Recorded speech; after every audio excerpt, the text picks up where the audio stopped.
बिस्मिल्लाहिर्रहमानिर्रहीम। मेरी बीवी की नेकनामी मशहूर थी, मगर शादी की रात उसकी काली रंगत देखकर मुझे सख्त गुस्सा आया। मैंने उसे हाथ ना लगाया और चैलेंज किया कि तू हाफिज कुरान है तो उसके वास्ते अल्लाह से खूबसूरती मांग। मैं रात को घर से निकल गया, मगर फजर के वक्त घर चीखों से गूंजने लगा तो भागकर अंदर गया तो सामने। सुबह मैं जल्दी उठ गया था क्योंकि कल मुझे एक बहुत बड़ी कंपनी से इंटरव्यू की कॉल आई थी। मैं बहुत खुश था और दुआएं कर रहा था कि इस कंपनी में मेरी जॉब लग जाए। अम्मी ने मेरा नाश्ता बनाया और मेरे सामने लाकर रख दिया था। वो कहने लगी, यासिर, अब तुम जवान हो गए हो, लेकिन मैंने तुम्हारे मुंह से शादी का जिक्र नहीं सुना। मुझे बताओ तुम्हारा क्या इरादा है। अम्मी की बात सुनकर मैं तो खुशगवार हैरत का शिकार हो गया था। मैं बोला, अम्मी, शादी की ख्वाहिश तो मुझे भी है, मगर मैं चाहता था कि पहले जॉब तलाश कर लूं, कुछ कमाने लग जाऊं, तब आपसे शादी के मुतालिक बात करूं। तो अम्मी कहने लगी, तुम इस चीज की फिक्र मत करो। जिस तरह आज तक मैं तुम्हारा पेट पालती रही हूं, तुम्हारी बीवी का भी पाल लूंगी। तुम आराम से अपनी जॉब तलाश करते रहना। बताओ, तुम्हें कोई लड़की पसंद है? मैं जल्दी से बोला, जी अम्मी, मुझे जमीला बहुत पसंद है। मैं उससे शादी करना चाहता हूं। जमीला मेरे पप्पू की बेटी थी और वो हमारे खानदान में सबसे ज्यादा प्यारी लड़की थी। मेरी बात सुनकर अम्मी थोड़ी देर के लिए खामोश हो गई थी। उनके चेहरे के तासुरात अच्छे नहीं थे। मैं घबरा गया और बोला, अम्मी, क्या बात है? आपने कोई जवाब नहीं दिया। मैंने जमीला से शादी करने की बात की है तो आपने चुप साध ली। अम्मी कहने लगी, बेटा, मैं जमीला को अपनी बहू नहीं बना सकती। ये बात सुनकर तो मैं हैरान रह गया था। मैं बोला, क्यों अम्मी, ऐसी भी क्या बात है? जमीला में क्या बुराई है? सबसे बड़ी बात तो यह है कि वो हमारे खानदान की लड़की है, मेरी सगी फुप्पो की बेटी है, हमारी आंखों के सामने ही पली बड़ी है। तो फिर आप क्यों नहीं चाहती कि वो आपकी बहू बने? अम्मी के चेहरे पर अफसोसगी सी छा गई थी। वो कहने लगी, बेटा, वालिदैन के हर फैसले के पीछे कोई ना कोई वजह छुपी होती है। मैं किसी मजबूरी के तहत तुम्हें ये तो नहीं बता सकती कि मैं जमीला को अपनी बहू क्यों नहीं बना सकती, लेकिन मैं तुम्हें अपना फैसला सुना रही हूं। तुम मुझे किसी और लड़की का नाम बता दो, मैं उस रिश्ते पर फौरी तौर पर रजामंद हो जाऊंगी। मैंने नफी में सर हिला दिया और बोला, नहीं अम्मी, पहले आप मुझे बताएं कि आप जमीला को अपनी बहू बनाना क्यों नहीं चाहती। तब अम्मी ने मेरा हाथ अपने दोनों हाथों में पकड़ लिया था। वो कहने लगी, यासिर, हर चीज का एक वक्त मुकर्रर होता है। जब वक्त आ जाएगा तो मैं तुम्हें सारी बात बता दूंगी, लेकिन तब तक तुम मेरा मान रखो। तुम मेरे बेटे हो तो मेरी बात सुनो। मैं जमीला को अपनी बहू नहीं बना सकती। मैं खामोश हो गया था, मेरा चेहरा उतर गया था। तो अम्मी ने मेरे सर पर हाथ फेरा और कहने लगी, यासिर, मैं तुम्हारे लिए जमीला से भी ज्यादा खूबसूरत लड़की ढूंढ कर लाऊंगी। ऐसी लड़की जिसको देखकर तुम्हारी आंखें खुली की खुली रह जाएंगी, लेकिन तब तक के लिए तुम जमीला को भूल जाओ। मैंने सर हिला दिया और सोचा कि मुझे अम्मी की बात मान लेनी चाहिए। मेरी वो माँ जिसने आज तक मेरी कोई ख्वाहिश नहीं टाली, अगर वो जमीला से शादी करने से मना कर रही हैं तो यकीनन इसके पीछे कोई बहुत बड़ी वजह होगी। और फिर जब अम्मी ने कह दिया है कि वो मेरे लिए जमीला से भी प्यारी लड़की ढूंढ कर लाएंगी, तो मुझे परेशानी की जरूरत नहीं थी, क्योंकि जब वो एक बात कह देती थी तो वो पूरी करके ही रहती थी। मुझे नहीं याद पड़ता कि बचपन में उन्होंने मेरे साथ किसी चीज का वादा किया हो और वो पूरा ना किया हो। खैर, मैं अम्मी से दुआ लेकर इंटरव्यू के लिए घर से निकल गया था। मैंने दिल में सोचा कि अब तो अम्मी मेरे लिए कोई प्यारी सी लड़की ढूंढने में लग जाएंगी। मैंने उनके दिन रात की मसरूफियत का इंतजाम कर दिया था। अम्मी अब महीना डेढ़ महीना लगाकर मेरे लिए लड़की ढूंढने वाली थी। फिर वो मुझे उस लड़की की तस्वीर दिखाएंगी। यह भी तो नहीं पता ना कि मुझे वो लड़की अच्छी लगती भी है या नहीं। फिर अम्मी दूसरी लड़की ढूंढने में लग जाती। मेरे ख्याल में तो इस सारे अमल में साल डेढ़ साल लग ही जाना था। तब तक मुझे अपने लिए जॉब तलाश करना थी। मैं इंटरव्यू देकर ऑफिस के वेटिंग एरिया में बैठा था। इंटरव्यू का रिजल्ट जल्द ही अनाउंस होने वाला था। मुझे पता चला कि किसी दूसरे लड़के को मुलाजमत मिल चुकी है, यानी मैं आज भी रिजेक्ट हो गया हूं। मेरा दिल बड़ी बुरी तरह से दुख गया था। मैं खामोशी से उठकर ऑफिस से बाहर निकल गया और यूं ही गली कूचों में चहलकदमी करता रहा। न जाने मेरे साथ ही ऐसा हमेशा क्यों होता था। अब तक मैं कमोबेश 25 इंटरव्यूज दे चुका था, मगर मुझे कभी भी मुलाजमत नहीं मिली थी। मैं बड़ा मायूस हो गया था। मैं मुलाजमत महज पैसे की खातिर नहीं करना चाहता था, बल्कि मैंने सोच रखा था कि मैं अपनी अम्मी को दुनिया जहां की खुशियां दूंगा। मैं उनका हर अरमान पूरा करना चाहता था, मगर मुझे मुलाजमत मिलती ही न थी। मैं घर भी शाम 8 बजे गया। अम्मी ने मुझसे कहा कि खाना खा लो, तो मैंने कहा मैं बाहर से खा कर आया हूं, जबकि ये झूठ था। मैंने कुछ भी नहीं खाया था। मेरा तो कुछ खाने को दिल ही नहीं कर रहा था। मैं बिस्तर पर लेट गया। यही परेशानी, यही बातें सोचते सोचते मेरी आंख लग गई थी। वैसे तो मैं रात देर से ही सोता था और मोबाइल इस्तेमाल करता रहता था, मगर आज मेरा सोशल मीडिया में भी दिल नहीं लग रहा था, तो मैं वक्त से पहले ही सो गया था। अभी मुझे सोए हुए कुछ ही देर गुजरी होगी कि मुझे किसी ने झंझोड़ कर उठा डाला था। मैं जल्दी से उठ बैठा। मेरे सामने अम्मी बैठी हुई थी। वो कहने लगी, यासर जल्दी जल्दी उठ जाओ, तुम्हें मुबारक हो। अम्मी की बात सुनकर तो मैं हैरान रह गया कि ये इस वक्त मुझे मुबारकबाद क्यों दे रही हैं। न मैंने कोई इम्तहान दे रखा था जो रात के 12 बजे मेरा रिजल्ट आ गया हो और अम्मी को पता चला हो कि मैं पास हो गया हूं तो वो मुझे मुबारकबाद देने आ गई, और न ही मेरा कोई बर्थडे था जो रात के इस पहर अम्मी उठाकर मुझे विश करने आई थी। मैं अभी भी गहरी नींद में था, इसीलिए कुछ समझ ही नहीं आ रहा था कि ये हो क्या रहा है। मैं अम्मी से बोला, अम्मी क्या हुआ है, आप मुझे किस चीज़ की मुबारकबाद दे रही हैं? तो अम्मी कहने लगी, आज तुम्हारी शादी है, जल्दी से उठो। तुम्हारी अलमारी में मैंने जो सफ़ेद जोड़ा इस्त्री करके रखा है उसको पहन लो, तुम्हारा निकाह होने वाला है। मैं अब थोड़ा सा होश में आया था। मैं बोला, अम्मी आप ही कैसी बातें करी, रात के इस पहर मेरा निकाह, आपको क्या हो गया है? लगता है आपने कोई ख्वाब देखा है। अम्मी ने मेरे सर पर चपत लगाई थी। कहने लगी, मैंने कोई ख्वाब नहीं देखा, बल्कि मैंने तुम्हारी ख्वाहिश पूरी कर दी है। मैंने तुम्हारे लिए बेहतरीन लड़की ढूंढी है। अब जल्दी से उठो, अपने कपड़े पहन लो और शादी की तैयारी करो। मैं बोला, अम्मी सुबह भी तो होना है ना, सुबह कर लेंगे ये काम, इस वक्त क्या हो गया है, आप इतनी जल्दी क्यों कर रही हैं? तो अम्मी कहने लगी, कहीं ऐसा ना हो कि तुम हीरे जैसी लड़की को गंवा दो। मैंने तुम्हारे लिए जो लड़की ढूंढी है वो 5 वक्त की नमाजी है, बहुत पर्दादार है, शरीफ है। तुम्हें और क्या चाहिए? तुम सवालात जवाबात में वक्त ज़ाया मत करो, ये ना हो कि तुम हाथ मलते रह जाओ और कोई और उसको अपनी बीवी बना ले। अम्मी की बातें सुनकर तो मैं हैरान हो रहा था कि अचानक से उनको हो क्या गया है। मैं बोला, अम्मी लड़की है, कोई कपड़ों पर लगी सेल तो नहीं है जो पहले आए पहले पाए की बुनियाद पर कोई लड़की को ले जाएगा। अगर आपने उसको मेरे लिए पसंद कर लिया है तो सुबह देखेंगे शादी करनी है या नहीं। अम्मी तो अपनी जिद पर अड़ी हुई थी। वो कहने लगी, मैंने तुम्हें हुक्म दिया है कि अभी उठो और तैयार हो जाओ। मैंने तुम्हारे लिए बहुत ही नेक और बाकिरदार लड़की ढूंढी है। अब मैं चिढ़ गया था। मैं बोला, अम्मी जो बाकिरदार लड़कियां होती हैं उनसे शादियां यूं रात के अंधेरे में छुप कर नहीं की जाती, दिन में ऐलानिया तौर पर की जाती हैं। अम्मी ने गुस्से से मुझे घूरा था। वो कहने लगी, तुम ज्यादा बातें मत बनाओ, मैंने तुमसे साफ कह दिया है कि अगर तुमने शादी के लिए हामी ना भरी तो आज के बाद मुझे अपनी मां मत कहना। मैं अम्मी के प्रेशर में आ गया था। एक तो नींद भी मेरे सर पर सवार थी, तो मुझे पता नहीं चला कि ये मेरे साथ क्या हो रहा है। अम्मी ने मुझे जो हिदायत दी मैंने उस पर अमल किया। अम्मी ने कहा कि उठकर नहाकर वो सफ़ेद जोड़ा पहन लो। मैंने उनकी बात मानी, नहाया और सफ़ेद लिबास पहनकर बाहर सहन में आकर बैठ गया था। अम्मी ने पहले से ही मौलवी साहब का इंतजाम कर रखा था। मौलवी ने मेरा निकाह पढ़ाना शुरू कर दिया था और तब मुझे पता चला कि मेरी शादी सफिया नामी लड़की के साथ हुई है। निकाह पढ़ा दिया गया था और मैं सोचों में गुम बैठा था कि मेरे साथ हुआ क्या है। अम्मी ने सफिया का हाथ पकड़ा और उसे मेरे कमरे में ले जाकर बिठा दिया था, जबकि मैं बाहर सहन में ही बैठा रहा था। मोहल्ले के जो 4 गवाह अम्मी ने निकाह के लिए इकट्ठे किए थे वो भी चुपचाप रुखसत हो गए थे, जबकि मैं तो अपनी जगह से टस से मस भी ना हुआ था। अम्मी मेरे पास आकर बैठ गई। वो कहने लगी, मैंने तुम्हारे लिए जो लड़की पसंद की है उसको सदा इज्जत से रखना, उसका ख्याल रखना। वो लड़की अब तुम्हारी बीवी है। 4 गवाहों के सामने तुमने उसे कबूल किया है। मैंने इस बात में सर हिला दिया तो अम्मी कहने लगी, उठो जाओ, अपने कमरे में चले जाओ, बीवी को ज्यादा इंतजार कराना मुनासिब नहीं है। अम्मी इतना कहकर अपने कमरे में चली गई थी, जबकि मैं तो अभी तक चारपाई पर ही बैठा हुआ था। अब आहिस्ता आहिस्ता मेरा दिमाग बेदार होने लगा था। मैं कोई छोटा बच्चा नहीं था, 25 साल का मर्द था। अब मुझे हैरत हो रही थी कि मैंने न जाने किन जज्बात में आके ये शादी कर ली थी। अम्मी ने मुझसे कहा कि शादी कर लो तो मैंने कर ली। ये मेरी पूरी जिंदगी का सवाल था। ये कोई ऐसी बात तो ना थी कि अम्मी ने कहा कि दुकान से दही ला दो तो मैंने दही ला दी। मैंने तो अपने साथ बड़ा जुल्म कर लिया था। मैंने अपना सर दोनों हाथों में गिरा लिया था। मुझे बड़ी परेशानी हो रही थी कि न जाने अम्मी ने मेरी शादी किस किस्म की लड़की से करवा दी है।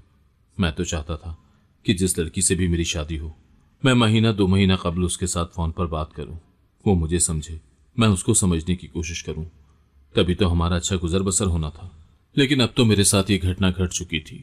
अब मैं सोच रहा था कि न जाने ये लड़की मेरी उम्मीदों पर पूरा उतरेगी भी या नहीं। इसके हसीन होने पर तो मुझे कोई शुबा नहीं था, क्योंकि अम्मी ने कहा था कि वो मेरे लिए प्यारी लड़की ढूंढेंगी तो फिर वो यकीनी तौर पर किसी प्यारी लड़की को ही लेकर आई होंगी। मैं बड़ी देर तक कुछ सोचता रहा था। फिर सोचा कि उठकर अब अपने कमरे में चले जाना चाहिए। जो लड़की मेरे निकाह में आई है वो मेरे कमरे में बैठी न जाने मेरे बारे में क्या क्या सोच रही होगी। मैं उठकर कमरे में चला गया तो हर सू अंधेरा फैला हुआ था। मैं हैरान हुआ और कमरे की लाइट जलाने के लिए इधर उधर हाथ मारने लगा तो अचानक से मेरी बीवी की आवाज आई थी। वो कहने लगी, प्लीज रुकिए। मैं हैरान हुआ और बोला, क्या हुआ? तो वो कहने लगी, खुदारा आज की शब ये लाइट मत ऑन कीजिएगा। मैं बोला, क्यों? ऐसी भी क्या बात है कि तुम मुझे लाइट ऑन करने से मना कर रही हो? तो वो कहने लगी, हम दोनों के साथ आज बहुत कुछ अजीब हुआ है। ना आपको पता था कि आपकी शादी है और ना ही मुझे पता था कि मेरी शादी हो जाएगी। हम दोनों एक दूसरे की हयात में दाखिल हो चुके हैं। ना आप मुझे जानते हैं और ना ही मैं आपको जानती हूँ। मैं शादी की पहली ही रात नहीं चाहती कि आप मेरा चेहरा देख लें। आपको नहीं लगता कि हम दोनों को भी एक दूसरे के साथ अंडरस्टैंडिंग बनाना चाहिए? मुझे उस लड़की की बात बहुत अच्छी लगी थी। मेरे अंदर सुकून उतर गया था। यानी ये कोई टिपिकल सी घरेलू लड़की नहीं थी। इसको भी पता था कि एहसासात, जज्बात और मर्जी भी कोई चीज होती है।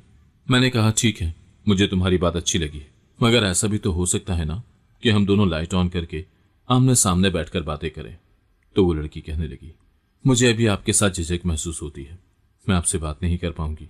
मैंने कहा, ठीक है, मैं तुम्हारी बात मान लेता हूं। मैं अंधेरे में ही जगह टटोलता हुआ जाकर सोफे पर बैठ चुका था, जबकि वो मेरे बेड पर विराजमान थी। मैंने कहा, नाम का तो मुझे इल्म हो गया है कि तुम सफिया हो। मेरे बारे में क्या जानती हो? तो उसकी हंसी मेरे कानों में गूंजी थी। उसकी आवाज बहुत खूबसूरत थी, जिससे साफ पता चलता था कि वो खुद भी बहुत प्यारी थी। वो कहने लगी, मैं तो बस इतना जानती हूं कि आप आंटी रुखसाना के इकलौते बेटे हैं। आंटी रुखसाना आज से चंद बरस कबल बेवा हो गई थी। आपका और उनका गुजारा आपके अब्बू की तुर्की में छोड़ी हुई दुकान के किराए से हो रहा है। आपका नाम यासिर है और आप एक खूबसूरत लड़के हैं। उसकी बातें सुनकर मैं मुस्कुरा दिया था। मैंने कहा, ठीक है, तुम्हारा मेरा तारुफ हो चुका है, लेकिन तुम अभी भी मुझे अच्छी तरह से नहीं जानती। वो लड़की कहने लगी, जी, जभी तो मैं वक्त मांग रही हूं। फिर वो कहने लगी, आप मेरे बारे में क्या जानते हैं? तो उसकी बात सुनकर मुझे बड़ी हंसी आई थी। मैं बोला, आज जब मैं जॉब के इंटरव्यू के लिए गया था तो नाकाम हो गया। दिल पर बोझ था तो आकर जल्दी सो गया। आधी रात को अम्मी ने झिंझोड़ कर उठा डाला और कहा कि तुम्हारी शादी है। मैं शादी के लिए सफेद सूट पहनकर बाहर आकर बैठ गया। मौलवी साहब ने निकाह पढ़ाया तो ये पता चला कि सफिया नामी लड़की मेरी बीवी बनी है। इसके अलावा मैं आपके बारे में कुछ नहीं जानता। सफिया की परेशान सी आवाज मुझे सुनाई दी थी। वो कहने लगी, यासिर, हम दोनों का गुजारा किस तरह से होगा? मैं हैरान हुआ और बोला, क्यों? तुम ये सब क्यों पूछ रही हो? तो वो कहने लगी, हम दोनों एक दूसरे को नहीं जानते, लेकिन गुजरते वक्त के साथ साथ हम दोनों की पहचान भी हो जाएगी।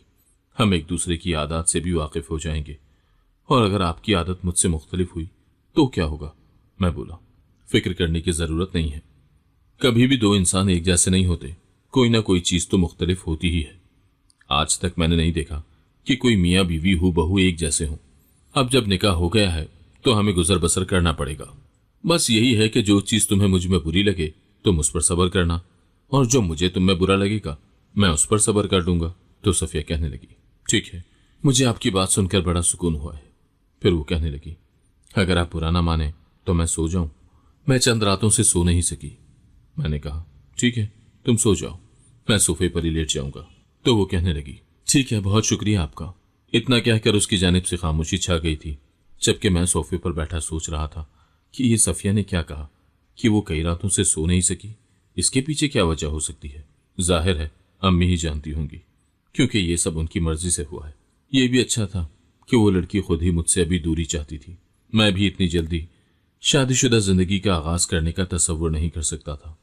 मुझे पहले जहनी हम आहंगी चाहिए थी। मैं सो तो ना सका था, मगर इतना इल्म हो चुका था कि मेरी बीवी रात भर सोती रही थी। सुबह जब मैं कमरे से निकला तो अम्मी सहन में बैठी हुई थी। वो बड़ी परेशान लग रही थी। मैं बोला, क्या हुआ अम्मी, आप इतनी परेशान क्यों हैं? तो अम्मी कहने लगी, बेटा मैं बस इसी वजह से परेशान थी कि न जाने तुम्हें सफिया कैसी लगी होगी। तो मैं खामोश रहा था। अम्मी कहने लगी, मुझे बताओ, तुम्हें सफिया अच्छी लगी है ना? मैंने इस बात में सर हिला दिया और बोला कि अभी तक तो अच्छी लगी है। मेरी बात सुनकर अम्मी की आंखों में खुशी के आंसू आ गए थे। उन्होंने मुझे गले लगा लिया और कहने लगी, या अल्लाह तेरा शुक्र है कि मेरे बेटे को अपनी बीवी अच्छी लगी है। मैं बोला, अम्मी आपको ये लड़की कहाँ से मिली है? कौन है ये कहाँ से आई है? आपने मेरे साथ इसका निकाह क्यों कर दिया? अम्मी कहने लगी, हर बात अपने मुनासिब वक्त पर ही खोली जाती है। मैं भी तुम्हें सब कुछ बता दूंगी, लेकिन अभी कुछ रोज इंतजार करो। मैं खफा हो गया और बोला, क्या हो गया अम्मी? आप हर बार मुझे टाल देती हैं। न जमीला के रिश्ते से इनकार की वजह बताई और ना ही सफिया को कबूल करने का राज बताया। ठीक है, अगर आपकी यही मर्जी है तो मैं भी आपसे कुछ नहीं पूछूंगा। मैं अम्मी के साथ गुफ्तगू करके वापस कमरे में गया तो मेरी बीवी भी जाग चुकी थी और अब उसने मुझसे बाकायदा तौर पर पर्दा किया हुआ था। ये देखकर तो मेरी हंसी ही छूट गई थी। मैंने कहा, सफिया, मैं जानता हूं तुम एक पर्देदार लड़की हो और सारी जिंदगी लोगों से छुपती रही हो, लेकिन तुम्हें मुझसे छुपने की जरूरत नहीं है, क्योंकि हम दोनों का निकाह हुआ है और अब तुम मेरी बीवी हो, इसीलिए मुझसे पर्दा करने की तुम्हें जरूरत नहीं है। तो सफिया कहने लगी, जी मैं जानती हूं, लेकिन मैं चाहती हूं कि आप मुझे 1 हफ्ते का वक्त दें। फिर उसके बाद जब हम एक दूसरे को थोड़ा बहुत जानने लगेंगे तो मैं अपना सुहाग वाला जोड़ा पहनकर आपके लिए तैयार होकर बैठूंगी। फिर आप मेरा घूंघट उठाकर मेरा चेहरा देख लीजिएगा। मुझे उसकी ये बात बहुत अच्छी लगी थी। एक बात तो मैं जान गया था कि मेरी और सफिया की जहनी हमाहंगी है। मुझे जैसे लोग पसंद थे वो भी वैसी ही थी। हम दोनों कमरे से बाहर आए तो अम्मी सफिया को देखकर हैरान रह गई थी। वो कहने लगी, बहू, ये क्या हुआ है? तुमने चेहरा क्यों छुपा रखा है? मैंने तुम्हें कोई पहली बार तो नहीं देखना ना? तो सफिया कहने लगी, अभी मैंने अपने शौहर को चेहरा नहीं दिखाया। अभी हम एक दूसरे को समझने के लिए वक्त देना चाहते हैं। अंडरस्टैंडिंग के बाद ही मैं यासिर को अपना चेहरा दिखाऊंगी। ये बात सुनकर मेरी अम्मी के चेहरे पर उदासी छा गई थी। वो कहने लगी, ठीक है बेटा, जैसे तुम दोनों को मुनासिब लगे। मैं उन मर्दों में से नहीं हूं जिन्हें हर चीज में जल्दी होती है। मेरे वजूद में अल्लाह ने बड़ा ठहराव डाला हुआ है। मैं हर चीज को आहिस्ता आहिस्ता करने का आदी हूं। मैं हर लम्हे को जीना चाहता हूं। मुझे इल्म है कि इन 7 दिनों में जब मेरी बीवी मुझसे छुपती छुपाती रहेगी तो मुझे बहुत मजा आने वाला था। जब मेरी बीवी कमरे में तन्हा होती थी, मैं जानबूझकर अचानक से दरवाजा खोलकर कमरे में दाखिल हो जाता था। तब सफिया मुझसे मुंह छुपाने के लिए जो जतन करती थी, उन्हें देखकर मैं बहुत महजूज होता था। ऐसा लगता था जैसे मेरी जिंदगी एक फेरी टेल बन गई है। हर तरफ खुशियां ही खुशियां थीं। सफिया के कह कहे मेरे पूरे घर में गूंजते थे। आज शाम से ही बहुत बादल आए हुए थे। ठंडी हवाएं चल रही थी। बारिश का 100% इम्कान था। मैं अपनी बालकनी में खड़ा था और अपनी शादी के दिनों का हिसाब लगा रहा था। आज पूरे 7 दिन हो गए थे मेरे निकाह को। तो सफिया अपना चेहरा छुपाए बैठी थी। मैं उसके पास जाकर बैठ गया और बोला, सफिया, आज हमारी शादी को पूरे 7 दिन हो गए हैं और तुमने मुझसे 1 हफ्ते की मोहलत मांगी हुई थी। आज का मौसम भी बड़ा सुहाना है, तो मैं चाहता हूं कि अपनी शादीशुदा जिंदगी की इब्तिदा करूं और तुम्हारा चेहरा देखूं। तुमने मुझसे कहा था कि तुम दुल्हन की तरह मेरे लिए सजोगी। अब बताओ, तुम सजोगी ना मेरे लिए? तो सफिया ने कहा, जी मैं आपके लिए जरूर सजूंगी, लेकिन मेरी एक बात का जवाब दें। अगर मैं आपको अच्छी ना लगी तो आप क्या करेंगे? मैं हंस दिया था और बोला, ऐसा तो हो ही नहीं सकता कि तुम मुझे अच्छी ना लगो। मैंने तुम्हारे साथ ये जो 1 हफ्ता गुजारा है, इसमें मैं तुम्हारा गर्विदा हो चुका हूं। मुझे तुम बहुत पसंद आई हो। बस अब तुम्हारा चेहरा देखना रह गया है, तो आज ये रस्म भी अदा हो जाएगी। इतना कहकर मैं कमरे से बाहर निकल गया था। अम्मी खाने की मेज पर सफिया का इंतजार कर रही थी, तो मैंने उनसे कहा कि अभी वो नहीं आएगी। वो मेरे लिए दुल्हन बनकर तैयार हो रही है। आज वो मुझे अपना चेहरा दिखा देगी। मेरी बात सुनकर मेरी अम्मी बड़ी परेशान हो गई थी। उन्होंने मेरा हाथ पकड़ लिया और कहने लगी, यासिर, एक बात याद रखना कि शक्लें और सूरतें अल्लाह की जात बनाती है। हम इंसान हैं। अगर अल्लाह ने तुम्हें खूबसूरत बनाया है तो इसमें तुम्हारा कोई कमाल नहीं है। अल्लाह हर इंसान को बेहतरीन सूरत पर खल्क करता है। ये हम ही इंसान हैं जिन्होंने खूबसूरती के मयार बना लिए हैं कि फला नाक प्यारी है तो मोटी नाक बद्दी है, सफेद रंग हुस्न की अलामत है तो स्याह रंग बदसूरती की। ये सब हमारे जहनों की खुराफात हैं। हकीकत में ऐसा नहीं है। अल्लाह ने हर इंसान को खूबसूरत बनाया है। अगर तुम्हें अपनी बीवी अच्छी ना भी लगे तो भी ये सोच लेना कि उसमें और भी बहुत सी ऐसी आदत होंगी जो तुम्हें अच्छी लगती होंगी। ऐसा ही है ना? मैं अम्मी की बातें सुनकर परेशान हो गया था। अब तो मेरा दिल बैठने लगा था। मुझे महसूस हुआ कि यकीनी तौर पर दाल में कुछ काला है। मैं तो न जाने किस दुनिया में खोया हुआ था जो इतनी चीजें नोटिस ही न कर सका था। सबसे पहली बात तो ये कि अम्मी ने रात के अंधेरे में मेरी शादी की थी। ये बात बड़ी अजीब थी। और फिर जब मैं अपने कमरे में गया तो मेरी बीवी ने मुझे अपना चेहरा दिखाने से इनकार कर दिया था। ये भी एक हैरानकुन बात थी। फिर वो मुझसे छुपती छुपाती रही, और आज जब मैंने उसे कहा कि तुम मुझे अपना चेहरा दिखाओ, तो वो डर गई और कहा कि अगर मैं आपको अच्छी ना लगी तो क्या होगा। अब वही बात मुझे मेरी अम्मी भी समझा रही थी। कुछ अनहोनी होने का ख्याल मेरे जहन में आया था कि कहीं ऐसा तो नहीं था कि मेरी अम्मी मेरे लिए कोई बदसूरत लड़की पसंद कर लाई थी। मैं बोला, अम्मी, अगर आपने मेरे साथ धोखा किया हुआ है या जमीला के बदले में मुझे कोई बदसूरत लड़की थमा दी है तो मैं आपको उम्र भर माफ नहीं करूंगा। इतना कहकर मैं उठकर खड़ा हो गया था। मुझे बेइंतहा गुस्सा आया हुआ था। अम्मी मुझे समझाने की कोशिश कर रही थी, मगर मेरा दिल चाहता था कि मैं सब कुछ तहस नहस कर दूं। मगर फिर भी मैंने हालात को जरा वक्त दिया और सोचा कि हो सकता है कि जैसा मैं सोच रहा हूं वैसा ना हो। मेरी बीवी सच में प्यारी हो। मैं उठकर अपने कमरे में चला गया था। सफिया घूंघट ओढ़े बेड पर बैठी हुई थी। मेरे हाथ गुस्से से कपकपा रहे थे। मुझे नहीं पता था कि अब मेरे साथ क्या होने वाला है। न जाने मेरे साथ धोखा हुआ था या मुझे कोई अच्छी खबर मिलना थी। मैं बेड पर जाकर बैठ गया था। मैं एक आखिरी बार अपने दिल की तसल्ली करना चाहता था। मैं बोला, सफिया, तुम मुझे बताओ, क्या तुम मुझे अच्छी लगोगी या नहीं? तुम मेरे बारे में इतना तो जान ही चुकी हो। मेरी पसंद और नापसंद से वाकिफ हो गई हो तुम। बताओ मुझे, क्या तुम मेरी पसंद पर पूरा उतरती हो या नहीं? तब आंसुओं में रूंधी हुई आवाज मेरे कानों में गूंजी थी। वो कहने लगी, होने को तो कुछ भी हो सकता है। मुझे नहीं इल्म कि आप मुझे देख लेने के बाद कैसा तासुर देंगे। उसकी बात सुनकर मैंने एक झटके से उसका घूंघट उतारकर परे फेंक दिया था, और फिर वही हुआ जिसका डर था। मेरे सामने एक बदसूरत लड़की बैठी हुई थी जो निहायत सियाह थी, जिसके चेहरे पर सिर्फ आंखें और दांत ही चमक रहे थे। मेरा दिल बैठ गया था। मैं बोला, सफिया, ये सब क्या है? वो रोने लगी और बोली, ये मेरी हकीकत है। मैंने नफी में सर हिलाया था और बोला, नहीं, ये तुम्हारी हकीकत नहीं है। मैं जानता हूं कि तुमने मेरे साथ मजाक किया है। बताओ, ये मजाक है ना? तुमने अपने चेहरे पर कुछ सियाह रंग का लगाया है ना? उसने नफी में सर हिलाया और बोली, नहीं, मैं ऐसी ही हूं। मैं हमेशा ऐसी ही थी। मैंने आपके साथ कोई मजाक नहीं किया। तो मैं गुस्से से उठकर खड़ा हो गया था।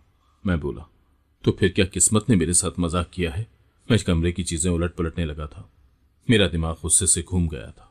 मैंने ड्रेसिंग टेबल पर पड़ी सारी चीजें उठा उठाकर पटकना शुरू कर दी थी। फिर मैं सफिया के सामने आकर खड़ा हो गया था और बोला, हाँ, मेरी अम्मी क्या कह रही थी कि तुम तो बहुत नेक, पर्देदार और परहेजगार हो। तो फिर तुमने अल्लाह से अपनी खूबसूरती क्यों ना मांगी? तुम्हें पता था कि मुझे तुम जैसी लड़कियां पसंद नहीं है, तो फिर मेरे साथ एक हफ्ते तक ड्रामाबाजी क्यों की? सफिया रो रही थी। मेरे सामने उसने दोनों हाथ जोड़ रखे थे। वो बड़ी घबराई हुई थी। कहने लगी, मैंने कोई ड्रामा नहीं किया। मैंने आपके साथ 7 दिन सिर्फ इसलिए मांगे थे ताकि हम दोनों के दरमियान जहनी हम आहंगी बन सके। मैंने सोचा, हो सकता है कि आप उन इंसानों में से हों जिनको सिर्फ जहनी खूबसूरती ही भाती हो, ज़ाहिरी खूबसूरती उनके लिए मायने ना रखती हो। मैंने कहा कि पहली रात ही चेहरा दिखा दूंगी तो शायद आप मुझसे बदजन हो जाएं। एक दूसरे को समझ लेने के बाद शायद आपको मेरे स्याह रंग से फर्क ना पड़े। मैं चीख पड़ा और बोला, फर्क पड़ता है। मुझे स्याह रंगत से फर्क पड़ता है। मैं हुस्न परस्त हूं। मुझे शुरू से ही हसीन चेहरे भाते हैं। मुझे काली रंगत से नफरत है। मुझे तुमसे भी नफरत है। वो लड़की रोने लगी थी और बोली, अब आप मेरे साथ क्या करेंगे? तो मैं बोला, तुम्हारे पास सिर्फ आज की रात का वक्त है। तुम तो बड़ी परहेजगार बनती हो ना, बड़ी नमाजी बनती हो। तो फिर अल्लाह से अपने लिए खूबसूरती मांगो ना। कल जब मैं घर वापस आऊं तो मुझे तुम्हारा ये स्याह चेहरा नहीं देखना। अगर तुम खूबसूरत लड़की में तब्दील हो गई तो ठीक है, नहीं तो मैं तुम्हें तलाक दे दूंगा। इतना कहकर मैं अपने कमरे से बाहर निकल गया था। सामने मेरे कमरे के दरवाजे में ही मेरी डरी सहमी सी मां खड़ी थी। उसने अपने दोनों हाथ मेरे सामने जोड़ दिए और बोली, बेटा, खुदारा मेरी बात सुन लो। मैंने तुम्हारे साथ किसी किस्म का धोखा नहीं किया। हर चीज मसलहत के तहत की जाती है। मैंने जो भी किया है उसके पीछे भी मसलियत छुपी हुई थी। तुम मेरे बेटे हो। मैंने कहा, अम्मी, आप खामोश रहें। आपने मेरे साथ जो करना था वो कर दिया। आपने मुझसे जमीला जैसी हूर लेकर लंगूर थमा दी है। क्या बुराई थी जमीला में जो आपने मुझसे वो लड़की ले ली और मुझे ये काली कलूटी लड़की दे दी? तो अम्मी कहने लगी, आज मैं तुम्हें हकीकत बता ही देती हूँ कि मैंने जमीला की शादी तुमसे क्यों न की। है तो वो तुम्हारी फुप्पो की बेटी, हमारे घर की पली बड़ी है, मगर मुझे ये बताओ कि वो तुम्हें अच्छी क्यों लगती है? तो मैं बोला, अम्मी, क्योंकि वो प्यारी है, मुझे इसीलिए अच्छी लगती है। तो अम्मी कहने लगी, उस जैसी और भी बहुत सी प्यारी लड़कियां हमारे खानदान में मौजूद हैं। मगर तुमने या खानदान के किसी दूसरे लड़के ने उनका जिक्र क्यों नहीं किया? तुम सब जमीला पर ही क्यों मरे जाते हो? मैं खामोश रहा था तो अम्मी कहने लगी, मैं तुम्हें बताती हूं कि क्या हकीकत है। ये जो जमीला है ना, इसको अपने पीछे लड़के लगाने का हुनर आता है। मैं जानती हूं वो लड़कों को फांसने के लिए क्या क्या जतन करती है। वो तुम्हें जहां देखती है मुस्कुरा कर देखती है और फिर तुम्हारे इर्द गिर्द तितलियों की तरह मंडलाती है। और सिर्फ तुम्हारे साथ ही ऐसा नहीं करती, वो हर किसी के साथ ऐसे करती है। वो हर लड़के को अपना दीवाना बनाने के लिए पहले उनको भरपूर तवज्जो देती है। जब लड़के उसके दाम में फंस जाते हैं तो फिर वो उनसे दूरी बना लेती है। ये सब जमीला के हथियार हैं। उसको लड़के अपने पीछे लगाने का शौक है। उसको अच्छा लगता है जब लड़के उसके हुस्न की तारीफ करते हैं, उसके लिए मरे जाते हैं, तो वो खुशी महसूस करती है। वो तुम में से किसी के साथ भी मुखलिस नहीं है। मैंने तुम्हें ये बातें पहले इसलिए नहीं बताई क्योंकि वो इस घर की बच्ची है। वो मेरे लिए काबिल एहतराम है। मैं उसकी इज्जत तुम्हारे सामने उछालना नहीं चाहती थी, मगर जब तुम जिद कर रहे हो तो जान लो वो बाकिरदार नहीं है। फकत मैंने इसलिए उसकी शादी तुमसे नहीं की। तुम मेरे इकलौते बेटे हो। मैं तुम्हारी शादी किसी ऐसी लड़की के साथ नहीं करना चाहती थी। मैं तुम्हारी शादी किसी ऐसी लड़की के साथ नहीं करना चाहती थी कि जिसके तुम उम्र भर पहरे ही देते रहते। मैं गुर्रा कर बोला, यह भी आपकी अजीब मंतक है। इतना कहकर मैं घर से बाहर निकल गया था। शदीद बारिश में भी सड़कों पर आवारागर्दी करता रहा था। उसके बाद मैं अपने दोस्त फजील के घर चला गया था क्योंकि वो अपनी बैठक में रात देर तक दोस्तों के साथ बैठा रहता था। मैं उसके घर गया तो वो बड़ा हैरान हुआ था। कहने लगा, तू इस टाइम इधर क्या कर रहा है? तुम्हारी तो अभी नई नई शादी हुई है। हम तो सारी उम्र तुम्हारे साथ ही हैं। मैं खामोश रहा और बोला, मेरे साथ इस मौजू पर बात मत करो, मेरा दिमाग घूमा हुआ है। मेरे दोस्त तो बड़े शरारती किस्म के थे। एक कहने लगा, लगता है भाभी से लड़कर आया है। तो दूसरा मुस्कुरा कर बोला, नहीं, जितना इसको सांस चढ़ा है लगता है भाभी से मार खा के आया है। वो यही बातें करते रहे थे जबकि मैं बैठक में पड़े बेड पर जाकर लेट गया था। मैंने अपनी आंखों पर हाथ रख लिया तो मेरे दोस्त फिर से वीडियो गेम खेलने में मसरूफ हो चुके थे, जबकि मेरी आंखों से आंसू निकलते जा रहे थे। मेरा दिल घबरा रहा था। मेरी वालिदा ने मेरे साथ ये क्या किया था? उन्होंने मेरे साथ बहुत बड़ा धोखा कर दिया था। मैंने उनसे क्या मांगा और उन्होंने मुझे क्या ला कर दिया? मुझे इस बात पर 100% यकीन है कि अब अम्मी मुझे अपनी कस्में देकर कहेंगी कि इस बच्ची को तलाक न देना। मगर मैंने भी सोच लिया था कि मैं अब उसको अपनी बीवी बनाकर नहीं रखूंगा। मुझे सफिया अच्छी नहीं लगी तो मैं अपनी सारी उम्र उसके साथ जाया नहीं करूंगा। यूं ही पूरी रात बीत गई थी। फजर की अजानें हर सू गूंजने लगी थी। तब मुझे अम्मी की आवाज सुनाई दी थी। वो कहने लगी, यासिर, यासिर उठो, मुझे तुम्हारी जरूरत है। मैंने अपनी आंखों पर से हाथ उठाया था। मैंने सोचा कि अम्मी इस वक्त यहां कैसे आ गई हैं। मैं जल्दी से बैठ गया। मेरी अम्मी मेरे सामने मौजूद नहीं थी। मेरे दोस्त हैरान हुए। वो कहने लगे, क्या बात है? तो मैं बोला, मुझे मेरी अम्मी की आवाज सुनाई दी है। तुमने अम्मी को देखा कहीं? तो मेरे दोस्त कहने लगे, नहीं, हमने तो आंटी को नहीं देखा और ना ही आंटी यहां आई हैं। तुम्हें यूं ही कोई वहम हुआ होगा। मैं उठकर खड़ा हो गया और बोला, मुझे ऐसा लग रहा है जैसे मेरी अम्मी को मेरी जरूरत है। मैं घर जाना चाहता हूं। तो मेरे दोस्तों ने मुझे जाने दिया। मेरा दिल बड़ी तेजी से धड़क रहा था। पता ही नहीं था कि अब मेरे साथ क्या होने वाला है। मैं अपनी बाइक पर बैठकर घर की जानिब रवाना हो गया था। जब मैं घर के दरवाजे पर पहुंचा तो ये देखकर मेरी हैरत की इंतहा न रही थी कि मेरे घर के इर्द गिर्द बहुत से लोग जमा थे और एक एम्बुलेंस भी खड़ी थी। मेरे तो हाथों पैरों से दम ही निकल गया था। मेरी आंखों के सामने अम्मी का चेहरा घूमने लगा था। खुदा ना खास्ता उनको तो कुछ नहीं हो गया। मैं भीड़ को अपने दोनों हाथों से चीर कर आगे बढ़ता चला था। मैं भागकर घर के अंदर दाखिल हुआ था। मैं अपनी अम्मी को पुकार रहा था। जब देखा कि अम्मी तो मेरे रूबरू खड़ी थी तो मेरी सांस में सांस आई थी। मैं बोला, ये क्या हुआ है? हमारे घर एम्बुलेंस क्यों आई है? तो अम्मी कहने लगी, तुम्हारी बीवी की तबीयत खराब हो गई है। ये बात सुनकर मुझे मजीद गुस्सा आ गया था। मैं बोला, अच्छा, तो ये ड्रामेबाजी हो रही है। तब अम्मी ने मेरे मुंह पर थप्पड़ मारा था। वो कहने लगी, बकवास बंद करो तुम नहीं जानते कि तुम्हारी वजह से क्या हुआ है। जब मैं अपने कमरे में दाखिल हुआ तो ये देखकर हैरान रह गया कि मेरी बीवी ने हाथ में छुरी पकड़ी हुई थी। उसने अपना चेहरा खून से रंगा हुआ था। मैं चीख पड़ा था और बोला, अम्मी ये क्या है? तो अम्मी कहने लगी, तुमने अपनी बीवी से कहा था ना कि तुम्हें स्याह रंग नहीं पसंद, तो इसने अपनी चमड़ी उधेड़ने की कोशिश की है। ये बात सुनकर तो मैं कपकपा गया था। ये उसने कैसी हरकत की थी? ऐसे तो हैवान भी नहीं कर सकते। मेरी बीवी अब बेहोश थी। उसको जल्दी से एम्बुलेंस में डालकर अस्पताल ले जाया गया था। यह केस बड़ा अजीब था। लोग हैरान थे कि आखिर हुआ क्या है। मेरी बीवी को आईसीयू में ले जाया गया था, जबकि मैं बाहर हैरान सा खड़ा था। मेरे दिल में उस वक्त किसी किस्म का कोई जज्बा नहीं था। कुछ समझ ही नहीं आ रहा था कि आखिर ये सब हुआ क्या है। अम्मी भी मेरे सामने ही आकर खड़ी हो गई थी। उन्होंने मेरा हाथ पकड़ा और मुझे अपने साथ बेंच पर बिठा दिया था। अम्मी रो रही थी, तड़प रही थी। मैं बोला, मुझे लगता है कि इस लड़की के साथ आपका कोई बहुत करीबी रिश्ता है, जो उसकी वजह से आपकी ये हालत हो रही है। अम्मी ने सर्द सी आवाज में कहा, हाँ, मेरा उसका रिश्ता है, लेकिन उस रिश्ते से भी बड़ा रिश्ता इंसानियत का है। वो लड़की एक इंसान है। मेरा दिल उसकी तकलीफ पर दुखा है। मैं बोला, अम्मी आज तो मुझे बता दें कि आप उसको कहां से पकड़ कर ले आई थी, ये आपको कहां से मिली थी। अम्मी कहने लगी, तुम्हें सब कुछ सच सच बता दूं, ये सफिया कोई और नहीं बल्कि मेरे भाई की बेटी है। मैं अम्मी की बात सुनकर हैरान हुआ था और बोला, मगर आपका तो कोई भाई ही नहीं है, आप तो फकत 2 बहनें ही हैं। तो अम्मी कहने लगी, हम दोनों बहनों से बड़ा मेरा एक बड़ा भाई मौजूद था, मगर उसने जवानी में एक गलत कदम उठाया था। उसने अपनी बचपन की मंगेतर को छोड़कर एक तवाइफ से शादी कर ली थी। अब्बू ने उसे घर से भी निकाल दिया और जायदाद से भी आग कर दिया था। कुछ बरस कबल तुम्हारे मामू ने मेरे साथ राब्ता किया था। वो बड़े परेशान थे। मैं भी तन्हा थी, मेरे शौहर का इंतकाल हो चुका था, तो मुझे किसी सहारे की जरूरत थी। मैंने अपने भाई से मेलजोल बहाल कर लिया था, मगर उसने मुझे सख्ती से मना किया था कि तुम मेरे बारे में कभी किसी से बात न करना। बस इसी वजह से मैंने तुमसे अपने भाई के बारे में कोई बात नहीं की थी। भाई की बीवी फौत हो चुकी थी, जबकि उनकी एक ही बेटी थी, जो कि आज तुम्हारी बीवी है। भाई ने मुझे बताया था कि वो कैंसर जैसे मर्ज में मुब्तला हो चुके हैं। वो बहुत परेशान थे, चाहते थे कि उनकी बेटी का कोई आसरा बन जाए।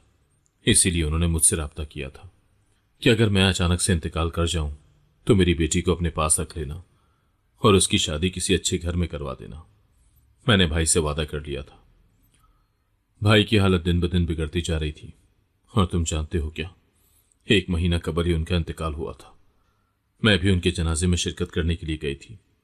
तब मैंने सफिया से कहा था कि चलो मेरे साथ आ जाओ, मैं तुम्हें अपने घर ले जाती हूं।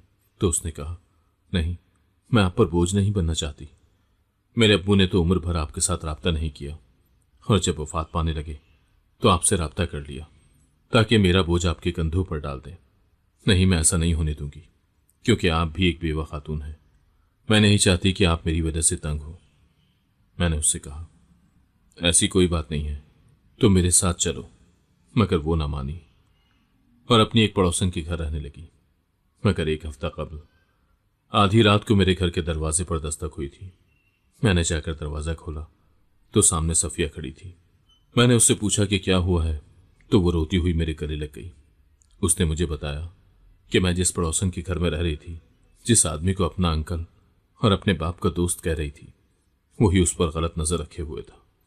जब वो सो रही थी तो उसके कमरे में दाखिल हुआ और कहने लगा कि कोई भी आजकल बगैर मतलब के किसी को अपने घर में नहीं रखता, मुझे भी तुमसे मतलब है। जब सफिया ने यह बात सुनी तो उसने उस आदमी को धक्का देकर खुद वहां से मेरे पास भाग आई थी। जब मैंने ये बात सुनी तो मैं बेतहाशा घबरा गई थी। सफिया जवान लड़की थी, तुम भी जवान हो, तुम मेरा खून हो। मैं जानती हूं तुम कभी गलत हरकत नहीं कर सकते, मगर मैं रिस्क नहीं लेना चाहती थी।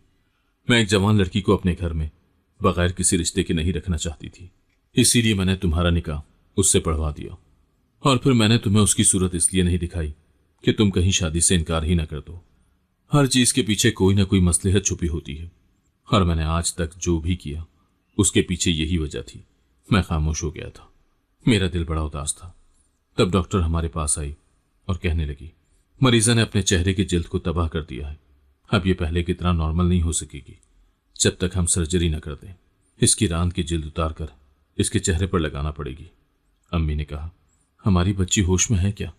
तो डॉक्टर ने कहा, हाँ, होश में आ गई है। अम्मी उससे मिलना चाहती थी। मैं और अम्मी सफिया के पास गए थे तो अम्मी ने डॉक्टर की बात उसे बताई तो वो कहने लगी, नहीं नहीं, मैं ऐसा नहीं होने दूंगी। मेरी रान का रंग भी स्याह है, मैं फिर से स्याह रंग अपने चेहरे पर नहीं लगाना चाहती। मैंने सारी जिंदगी अपनी स्याह रंग की वजह से बड़ी धुतकार सही है। अगर मुझे कुदरत एक मौका दे रही है तो मैं इसको जाया नहीं करूंगी। उसने अपने चेहरे पर कॉस्मेटिक सर्जरी करवाई थी। उसने अपने चेहरे पर सफ़ेद जिल्द लगवाई थी। वो 2 हफ्ते तक अस्पताल में रहने के बाद जब सेहतियाब होकर घर आई तो उसके चेहरे का रंग दूध जैसा सफ़ेद था। उसकी जानिब देखकर मेरे पूरे वजूद में कपकपी तारी हो चुकी थी। कोई माने या ना माने, मेरे घर में उस रात मुआवजा तो हुआ था। हाँ, मैं जानता हूं कि इस सब के पीछे सफिया का अपना ही हाथ है। उसने खुद को तब्दील किया है, मगर वो नहीं जानती थी कि उसका नतीजा ऐसा निकलेगा। मैंने उस रात सफिया को उसके नमाज और रोजे का ताना दिया था और कहा था कि दुआ करो मुआवजा हो जाए। उसके साथ मुआवजा हो गया था। अब वो मेरे घर में चलती फिरती है। उसके चेहरे की जानिब देखकर मैं खौफजदा हो जाता हूँ। उसके नैन नक्श तो पहले से ही प्यारे थे, मगर रंग स्याह था और अब वो सफ़ेद रंग में बहुत प्यारी लगती है। मैं उसकी बहुत इज्जत करने लगा हूँ, उसका ख्याल रखता हूँ। एक दिन वो मुझसे कहने लगी, आप मेरा ख्याल फ़कत इसलिए रखते हैं ना क्योंकि मैं सफ़ेद रंग की हो गई हूँ। तो मैंने उसके सामने दोनों हाथ जोड़ दिए थे और बोला, मुझे माफ़ कर दो, मैंने तुम्हारे साथ जो भी किया गलत किया। वो मुस्कुरा दी और कहने लगी, आपने मुझे अपना नाम दिया, अपना घर दिया, मेरे लिए यही बहुत है। वो नहीं जानती कि मैं उसकी इज्जत उसके सफ़ेद रंग की वजह से नहीं करता, क्योंकि सिर्फ उसके चेहरे की रंगत बदली है। बाकी वजूद तो अब भी स्याह है, मगर मुझे अब इस चीज़ से फ़र्क नहीं पड़ता। मैं उसकी इज्जत इसलिए करता हूँ क्योंकि मुझे यकीन हो गया है कि वो अल्लाह वाली है। उस रात जब मैं अपने दोस्तों के घर आराम से लेटा था तो मुझे अम्मी की आवाज़ सुनाई दी थी। क्या ये मुआवजा नहीं है? फिर उसके चेहरे की बदली हुई रंगत भी तो एक मुआवजा है। मेरा अब यकीन हो गया है कि अल्लाह आज के दौर में भी मुआवजे करता है। उसने हम इंसानों को यूं ही नहीं छोड़ रखा, वो हमारे हर अमल पर नजर रखे हुए है। मैं अब 5 वक्त का नमाजी हो गया हूं और उठते बैठते अल्लाह से माफी मांगता रहता हूं। अगर आपको आज की कहानी पसंद आई है तो वीडियो को जरूर लाइक कीजिएगा और अपने दोस्तों के साथ भी शेयर कीजिएगा। और हाँ, अगर आपने अभी तक हमारा चैनल सब्सक्राइब नहीं किया तो जरूर सब्सक्राइब करें। मिलते हैं कल एक नई और दिलचस्प कहानी के साथ। अल्लाह हाफिज।